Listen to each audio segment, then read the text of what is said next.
So there are a number of other operations, analyses that we can do on a set that you're already familiar with. We looked at sum, len, max, min, and sorted.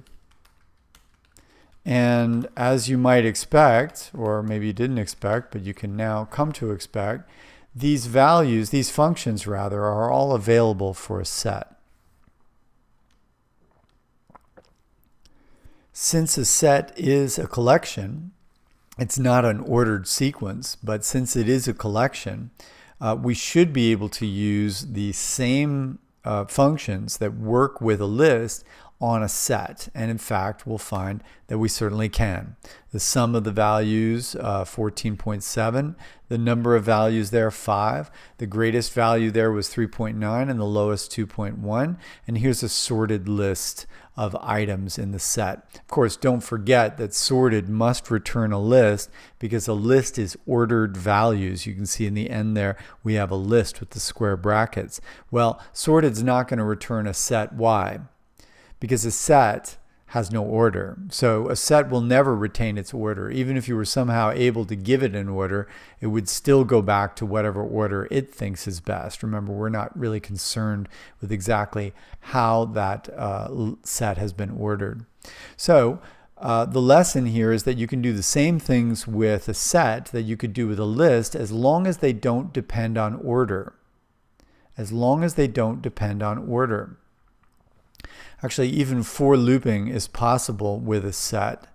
And as we loop through the set, we're given each item. We're able to look at each item.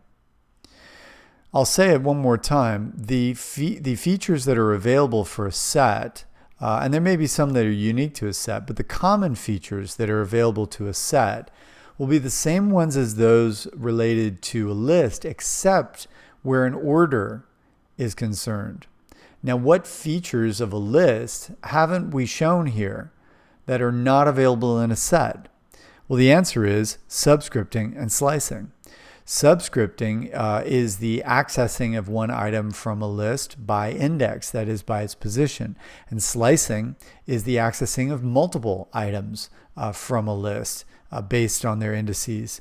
But a set will never be able to say, here's the first item in the set. Here's the fifth item. Here are the first 3. There's no reason, there's no way to do that in a set because a set has unique items and has no order, mostly because it has no order. So there's no subscript 0 on a set. And in fact, if you try to do it, you'll find that Python gives you an error. Not subscriptable, it will say, meaning you can't use a subscript. And again, why wouldn't Python let you do that? Because there is no first item. There is no specific order, and the order may change at any time. So asking for the first item is sort of implying that there is an order, and there isn't.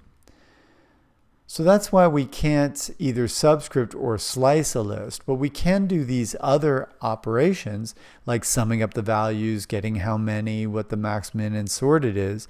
These all involve iterating over the set and getting the values involved. And you can see the for looping works no differently than with a list.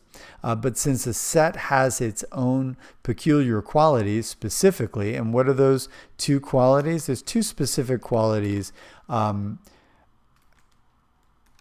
a set. It is an unordered,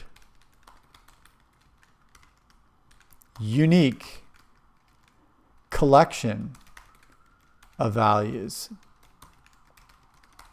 And if we were to compare that to a list, you could say that a list is an ordered, non-unique,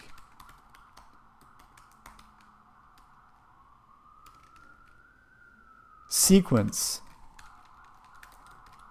of values.